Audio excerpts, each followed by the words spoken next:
Thank you, Richard. So it's great to be here, and this is one of the first lectures I've given at UVM. So thank you for all coming, and thank you for Richard. This is really a great class. You guys are lucky to be able to take a class like this with so much focus. One of the things that focus on action as well as kind of academic learning, right? And that's really, really exciting. One of the take-home messages that I hope you leave with today is that renewable energy isn't just about technology. There's a lot of social and cultural pieces to it. And that's why this seminar with a focus on energy action is so important and so critical. So it's really a great course and a great opportunity for you guys. I've titled my talk, Renewable Energy Around the World, Challenges and Opportunities of Transition. So what I'm going to do today is kind of give you a macro sense of renewable energy around the world. But I added this word, and I want to take a minute to think about this word, transition. Because it's actually an important word. What does transition often mean? Like, we use it many different ways in our language, in the English language. How many of you are first-year students here at UVM? A bunch of you. So those of you who are first-year students are going through a major life transition, right? Coming to college for the first time. And so when we use the word with energy transition, we're really thinking about a system change, right? As something that was stable one way, and we're actually transitioning to a different system, right? That's stable in a different way. So I wanted you to just think about that word a little bit. Let's see. Maybe that would be good, yeah. So this, I want to just highlight this at the very beginning to show you a previous transition. This is a transition, I don't know if you can see very well here. This is horses and cars. Right? So we know that, and on this slide, this is 1850 to 2000. It looks very simple, like a substitution, right? That we used to use horses for transportation, then the cars were invented, and then we started using cars. But actually, it's really, really messy in terms of how this happened. All kinds of things happened in this whole time. And there was conflicts and tension with the railroad companies, with bicycles. Bicycles are part of the story here. The urban cities getting unhealthy and dirty, that's part of the story in here with the horses in the cities. There's a lot of things going on, and it was not a simple substitution. This figure makes it look like a simple substitution, but it was not at all. So similarly, when we think about an energy transition, we have to remember that it's not going to be a simple substitution. Back one. Yeah, okay. So what I want to do today is introduce this notion of energy transition, then talk a little bit about a global perspective on energy and climate, just give a little overview of wind power, solar, smart grid, and then talk about the energy transition in Germany and Vermont, two places where there's some unique things going on, and then give you some ideas on how you can get involved in thinking about this. So next slide.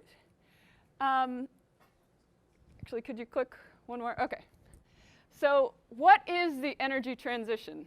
What do you think we're transitioning to, and what are we transitioning from? Fossil fuels to renewables. Okay. Anything else? Any other pieces of that? I mean, obviously that's the basic idea. Anything else?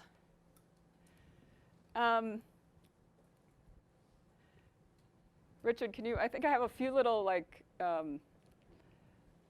yeah, okay. So fossil fuels, sometimes nuclear is also considered in that. Some people think nuclear is going to have to be a part of the future energy system, and some people think that fossil fuels and nuclear will have to be part of the older system that we're trying to transition away from.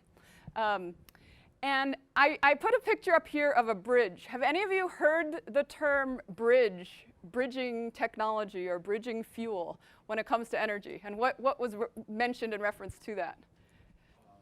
It was referencing if nuclear energy was a bridging. Okay, so nuclear energy as a bridging? Natural gas. Natural gas, good.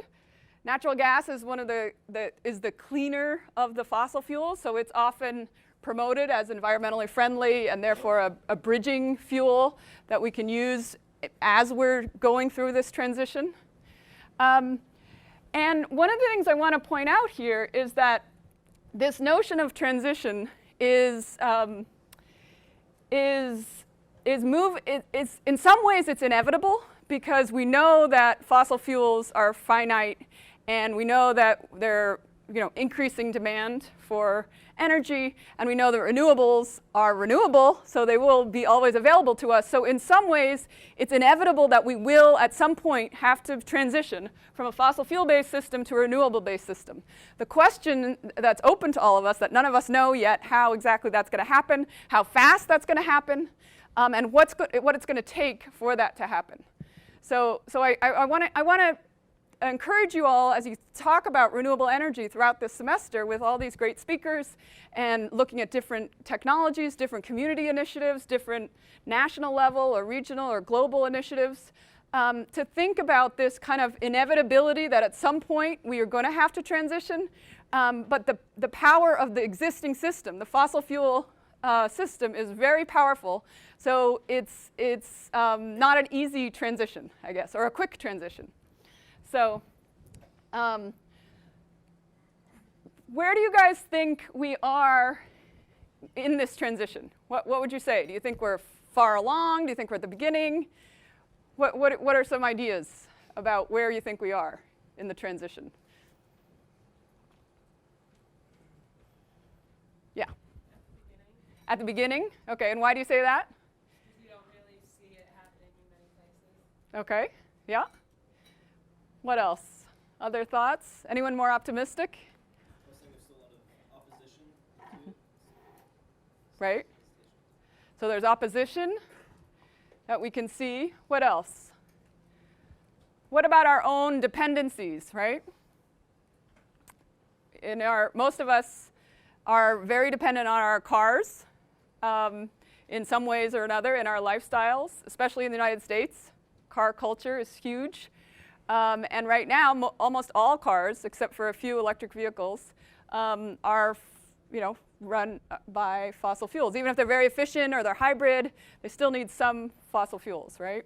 So we have this dependency on fossil fuels that's very deeply embedded in our infrastructure and our culture, too.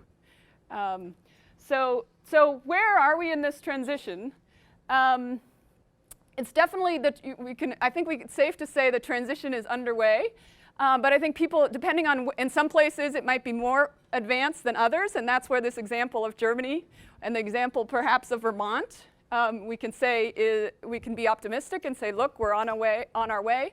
But we can also have a very pessimistic view, and if you look at the influence and power, even in our electoral system and in politics, of the fossil fuel companies, and their very strong pressure to keep things the way they are, you could be very pessimistic and think we're not really moving in the right direction. And some of the figures I'm going to show you next about kind of the global energy system are kind of disturbing in some ways, because really our fossil fuel use is accelerating in some ways. So the other thing I want to point out right from the beginning is that I really think about energy system transitions from this socio-technical systems perspective. What I mean by that is that we don't just want to focus on the technologies, but we also want to think very explicitly about the social implications and social connections, embeddedness of the technologies, and all these connections between the social and the technical. So these systems, energy systems, include the technology, but also regulation, user practices, markets, cultural meaning, infrastructure, and then all kinds of networks. The networks in terms of maintenance, supply, and also our social networks are really important when we think about these systems. So one example I just wanted to show in terms of thinking about a specific technology. You can take a specific technology like rooftop solar. And one question is how, if you think about this as this, every technology influences kind of social dimensions, and our social dimensions influence our technology. How do you think if a household puts solar on the roof, can you think of some kind of social implications of that to that household or the community? Yeah. Oh, sorry. Yeah, in the corner and then. Well, not everybody thinks it's normal to have solar panels on their roof, so it has to kind of be like a Okay. So, I mean, it kind of represents something to the outside community, people walking by or seeing it? Yeah? Okay. What else? Yeah, especially similar, like, once you actually see someone making a change, it's easier to kind of be like, oh, you can do something also. Okay. So it definitely has this demonstration purpose. Yeah? Maybe a little bit about how expensive it is also to put solar on your roof, and so it might be a bit of a cost. Yeah. So the household made a very conscious investment, right, to purchase this solar, and that might influence their relationship with the energy they use, because they might think about, okay, we're using this much, and it might change how they think about energy costs. Yeah? Depending on the neighborhood, which are very uniform in like design and architectural style, it might be a sore thumb to some of your neighbors. Okay. Yeah. So there could be some pushback, right, and opposition, and some people might not like it. So that's obviously always a possibility. Did you have one? I was gonna say the need of being grid tied in that scenario, and then other people in the community needing to pay for the grid, as generally people that have solar are not paying for the grid, whereas the other people in the community have to maintain the grid with their salary. Okay. So that point that was just made is related to how the whole electricity system is connected, and the grid, the solar that is generated on an individual house goes to that house. But in a lot of places, actually, when people do put solar on their roof, they still do have to pay for the maintenance of the whole network of electricity, because most of the time, unless you have a battery to store that electricity, the electricity actually has to flow back into the grid if you're not using it all, because it has to go somewhere. And similarly, if you're not making enough, like at night, when you're not making any, you have to still take electricity from the grid. So there's some interesting things there. But yes, that's a very interesting point about how it connects with the other other pieces. So the point here is that any one technology, any technological change, also is embedded with social change. And one example of this, we actually put solar on our roof. That picture is actually my family's house, and my daughters actually take shorter showers now because they're more aware of, like, okay, the electricity from the solar panels is heating the water, so therefore, because we have electric hot water heater, we don't have solar hot water, and they're just a little bit more conscious about it. And when you put the solar panels on your roof, it's amazing now what they have. I have an iPhone app. I have this other place I can log in and get like hourly or even minute by minute generation data. How much am I generating on a sunny day versus a cloudy day, or the amount of power that we generated, obviously during June, July, and August, where it was much more than in the winter. And so there's obviously huge annual flows that's really interesting, and you kind of learn a lot about the Earth and the energy flows just by being engaged and having local power generation. So now what I want to shift to is thinking about some like global perspectives on energy and climate change. So in one sense, climate and energy are intricately linked. a lot of times people think about climate change as primarily an energy problem. And the reason we can say that is because carbon dioxide, which is the primary greenhouse gas that is contributing to the instability of the climate, is primarily a result of burning of fossil fuels. This is over the same time period up to, and you can see the increase in CO2 is directly related to the increase in burning of fossil fuels. This is the most recent, this is zooming in. Sorry, this is not the greatest resolution. This is, we're now at above 400 parts per million carbon dioxide in the atmosphere. And before we started burning fossil fuels, we were at 280. So fossil fuel burning is a huge portion. Deforestation is the other big portion, but more than 70–80% we know has come from fossil fuel burning. So that's how energy and fossil fuels are integrally linked to this challenge we have with climate change. So here is global energy consumption from 1965 to 2010. And as you can see, this is oil and coal and natural gas. So these are the fossil fuels, these big three here. The yellow is hydroelectricity, nuclear, and then renewables is this little red line here. Which of these energy sources has increased the most in the past decade? I know this only goes it goes a little past 2010. I think it goes to 2012. Which? Sorry? Natural gas.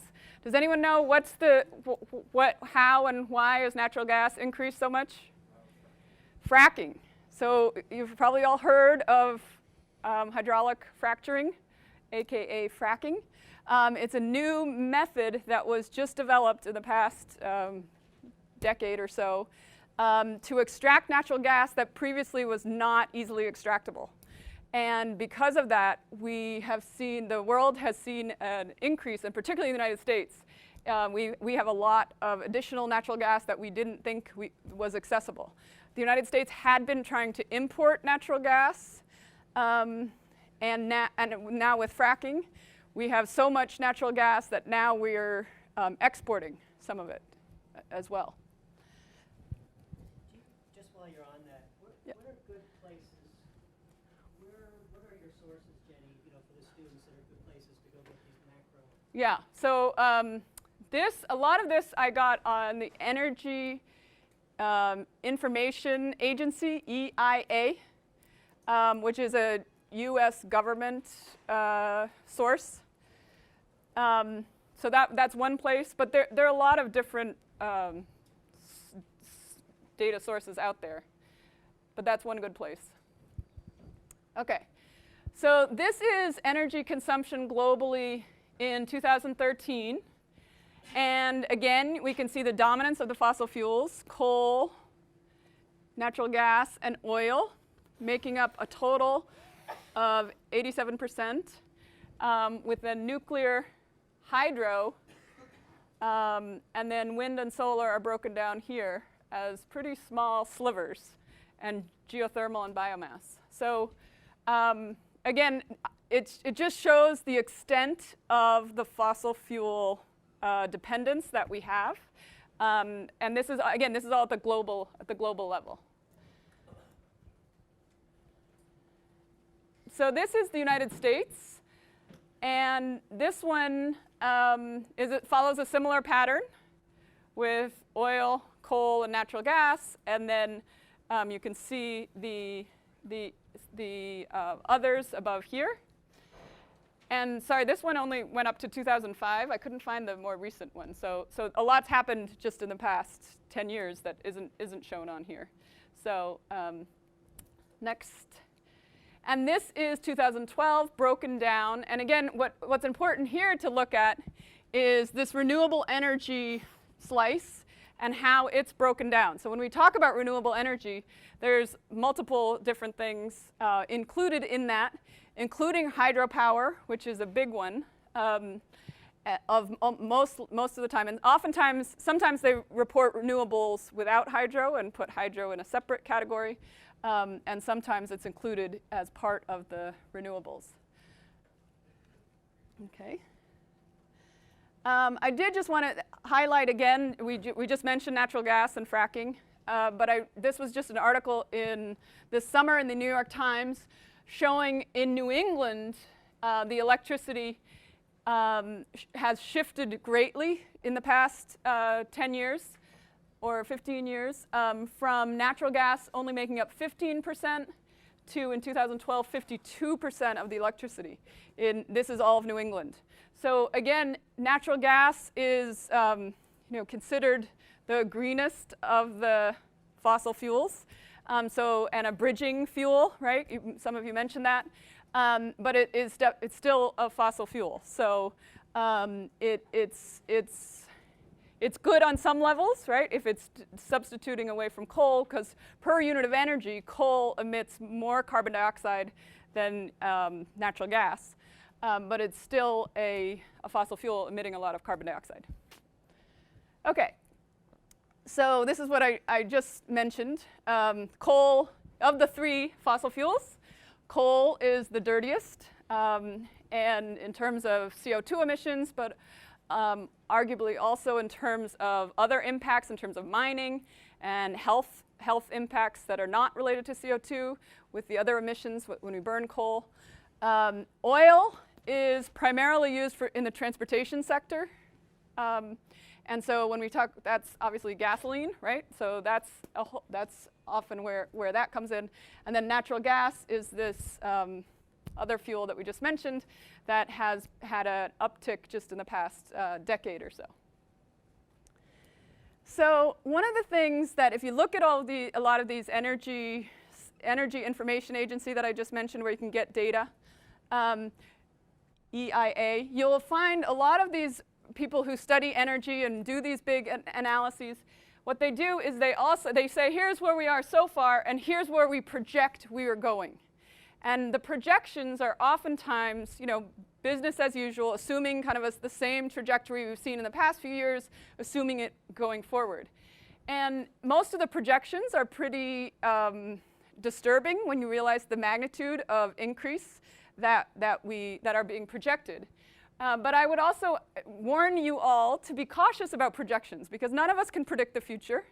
And in a rapidly changing world, the projections are almost always wrong in some dimension. Like nobody was projecting this natural gas increase because nobody knew that fracking was going to come along. And so things happen and projections are not always, there's reason to believe what we believe now, what we think is likely, but there's so much changing and we don't know how things will change and how fast things will change. So I just want to give that warning about projections. I had a student last year who did a thesis, a master's thesis on energy projections, looking back on how wrong they have been. And some of the agencies themselves, some of the people who work on it also actually go back and invariably they're always wrong in some way, right? It's never right on. So it's an interesting thing to be wary about whenever you see projections about the future, because really, no matter how good your models are, we don't know what's going to happen. So, okay, so what do we rely on energy for? This is not a trick question. This is just, I want to just lay out the different kind of sectoral regions that places we use energy. What do we use energy for? Transportation's one. Agriculture, definitely. Heating. Electricity. Electricity is a big one, obviously. Okay, so one way that I've heard that sometimes is used to describe what we use energy for is heat, light, and mobility. Richard, can you just hit the heat, light, and mobility? That's just a simplistic way of thinking about it. We use energy to heat or cool, to light up our computers or our devices as well. That's the electricity piece. And then mobility. And when we think about energy challenges and this problem with fossil fuels and how much energy we're using because we have access to this cheap, relatively cheap fuel of fossil fuel right now. What we realize is that there are actually a lot of ways that we are using energy for heat, light, and mobility that are unnecessary or inefficient or unsustainable, or however you might want to say. So here are just a few examples. If you think about heating, we have McMansion type houses where sometimes 3 people might live in a house with 6 bedrooms, 7,000 square feet, and they need to heat and cool and maintain a very large house, right? So that's one example. Of lighting, if you look, this is the Earth at night picture, which you may have seen before, which is just showing the glow of all the lights that are emanating throughout the world. And then this is a picture of a highway in China where increasingly families and individuals want to have individual cars, like many people in the United States do, and the infrastructure in terms of the roads cannot keep up with the number of cars and traffic jams, the crazy traffic jams. I think last year there was a traffic jam that was 9 days long. Like people got stuck in a highway, like this kind of situation, without being able to get out. So there's lots of ways that we're using energy and we're making choices about technologies and about infrastructure and social and cultural choices that are just kind of mind-boggling when you think about what humans really need for healthy lives and human well-being. Okay. So what I want to mention here is that this renewable energy transition that we've been talking about is not only a technological transition. Obviously, technology is a piece of it, but it also requires major social and cultural change because the reality is fossil fuels is a high-intensity fuel that we've had access to at a relatively cheaply, which has made us think that we can use a lot more energy than we actually can use. There's no way that the 7, closer to 8 billion people on the Earth, as we move forward, are going to be able to maintain the high energy consumption patterns that we now enjoy indefinitely in the future, right? So changes are inevitable. Maybe it'll be a lucky few get to maintain the lifestyles and the high energy that we get to use, and the majority don't. Maybe it will, or it can be all of us collectively can reduce our expectations for energy demand. But it's impossible for the world to continue to grow and use energy at the rate that we've currently been getting used to using it. So cultural change involving lower expectations for consumption is really the only hope if you want to think about sustainable energy. That's not to say technological innovation isn't important. Obviously, there's a lot of technological innovation that's necessary, but it's not sufficient. Economic incentives are necessary, but are not sufficient. We really need a cultural change to reduce energy demand, which is really, really hard because energy consumption is deeply embedded in our lives. And so, there are arguments that we don't know how to do that. It's kind of counter to a lot of things we're working toward. And it requires really a social movement or collective grassroots action or something to get people to have different expectations in terms of energy demand. Okay, so I'm conscious of the time, and I want to make sure we have lots of time for questions. Richard, what's the total time that you want to end the session? 5:15. 5:15. Okay, so we have half an hour more, and I want to get to questions. So what I'm going to do is go really pretty quickly through the next few slides so that we can open things up. So wind power, I just want to... And these are each renewable energies that are growing or... Yeah, and I just have a few kind of interesting things about each one. So, so this is wind power global growth. So this is global from 1996 to 2012. You can see big expansion.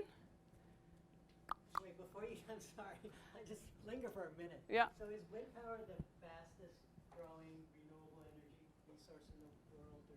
Yes.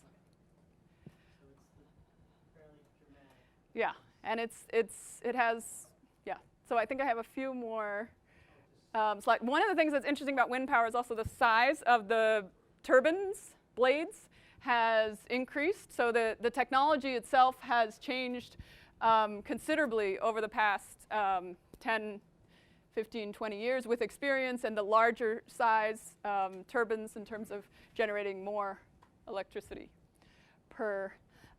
Really important is the policy that supports renewables, because there are all kinds of subsidies for fossil fuels that we kind of just take for granted.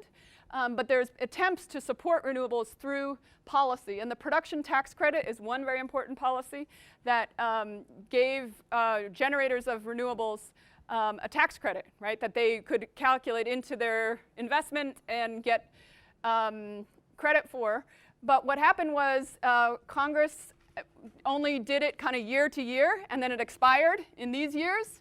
And you can see that wind energy capacity growth really declined during those years when that production tax credit wasn't there. So it just shows the importance of policy in supporting and encouraging wind development. Just more guests out there. I want to make sure they know they can come in. Yeah.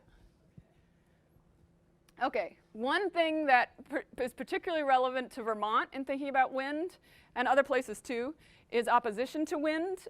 There's been considerable concern, especially when wind turbines are put on ridge lines or out in wilderness areas that people assume are pristine areas.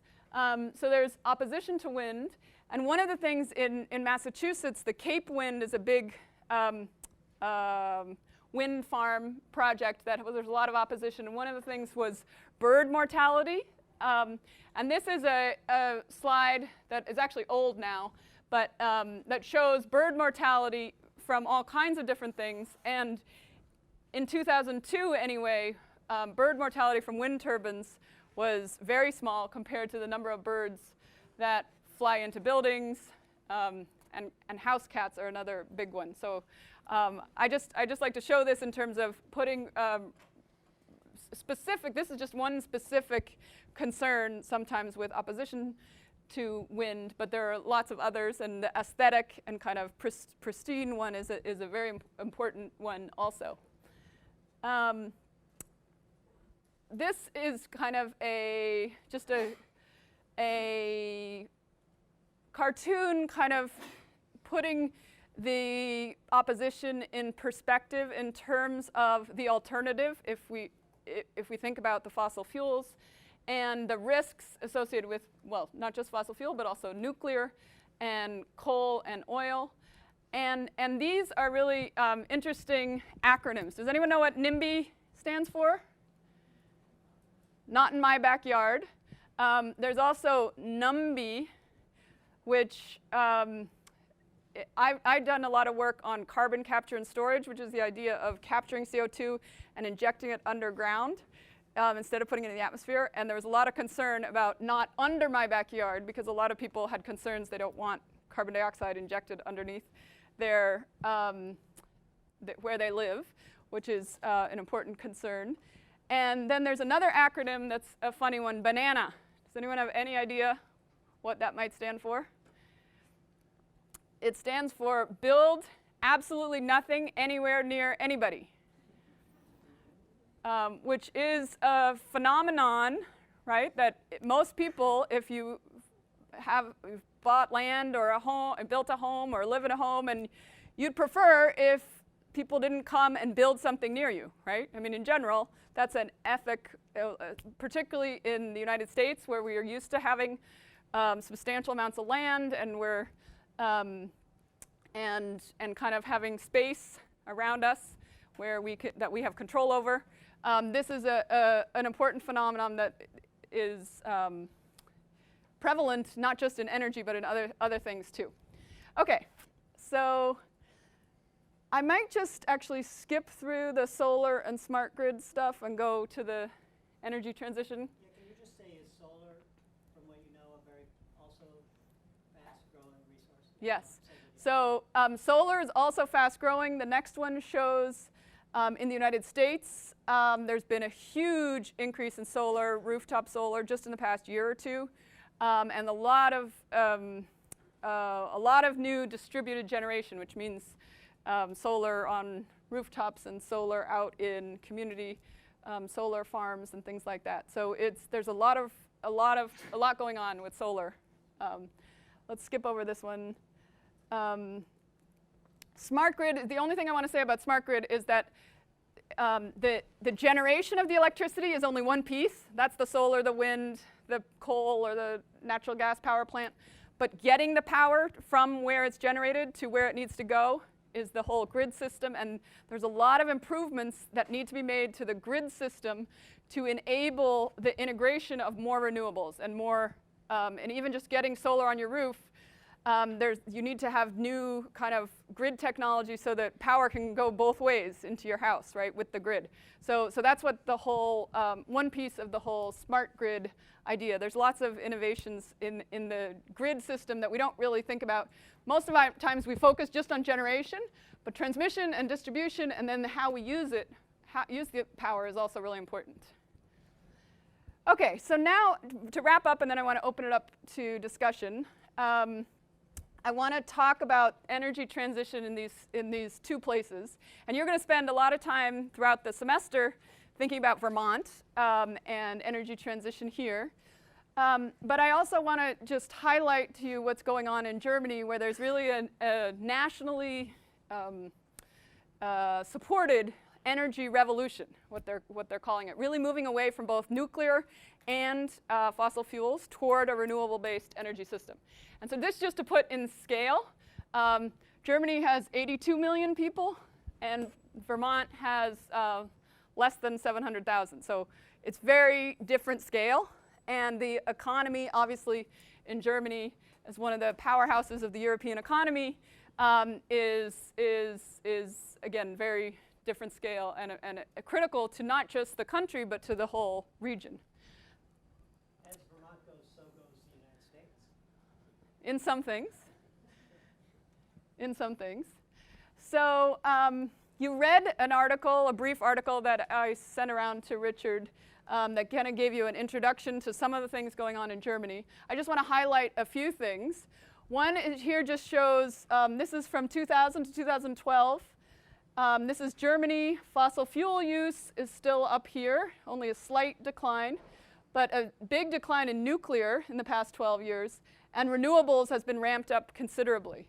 And Germany, more than any other country, has started to see, we can start to see that pattern.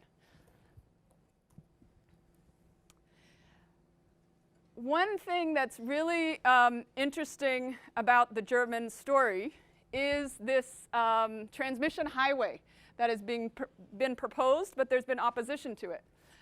A lot of the wind that they're building in Germany is in the north, and a lot of the industry that needs the power is in the south. So, but there isn't a big north-south transmission line, and so they've been trying to build a big transmission line, and it's been come up with lots of challenges. And one of the things that has been said about this is that with all the solar without the transmission line is like building a train station before the tracks have been laid. So they've put up a lot of solar and wind in the northern part of the country, but it can't get to where it needs to go. So that has been one of the challenges that's come up in Germany. And I'll just highlight a couple others. The price, electricity prices paid by industry, that has also gone up just in the past 5 years. And obviously there's concerns politically about what that'll mean for German industry, and will Germany be able to maintain its competitive edge in the global market and that kind of thing. So costs are, in the short term, have been going up for electricity. But the German government says this is temporary, and once we get all, more of the renewables in place, costs will level or go down. That's the projection. But you remember what I said about projections. So I just wanted to end with a few things just about how you guys can get involved in thinking about this, the energy transition. And again, thinking about it not just from a technological standpoint, but from a social and cultural standpoint. One is there's an emerging kind of local power movement. And there's a short YouTube video if you would like to go watch. We're not going to watch it now, but you can. This PowerPoint slides are going to be up on Blackboard, so if you want to go look, you can look at it. But get involved in Vermont local energy initiatives, or think about your own energy use and how you can minimize it, or somehow get involved in local generation or different initiatives that have communities and individuals and households thinking more about their energy usage and generation. Next, this was just mentioned by your TAs, the People's Climate March in New York City on September 21st. This is going to be kind of a historic event in terms of people saying this is an important issue, climate change, and it's integrally linked with energy.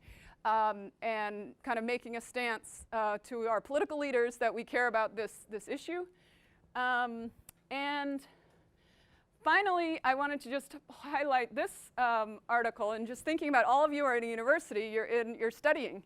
And there's a lot you can do with studying and doing research and learning about energy that gets beyond just the technical details and the engineering. A lot of energy studies tend to focus on the engineering, but there's so much that's so important in the social sciences that we're really not doing justice to the importance of energy in our universities and in our society in general. So being involved in energy and caring and thinking and considering energy and energy actions that you can take, even if you're not an engineer, is really important. And this article was just published in Nature magazine, which is one of the big international science journals. And the main point was just that we're not paying enough attention to the cultural and social dimensions of energy. So this course is a great example of an attempt to do just that. So I think I have one more slide, and then we can open it up. We all have influence over the future, so get involved, be part of influencing the world in the way you want to. The social change required for the renewables transition may be more important than the technical change. So there's lots of leverage points for all of you. And we're all involved because we all use energy. We all rely on energy. So be aware and engaged in energy system change in whatever ways you can. Thank you.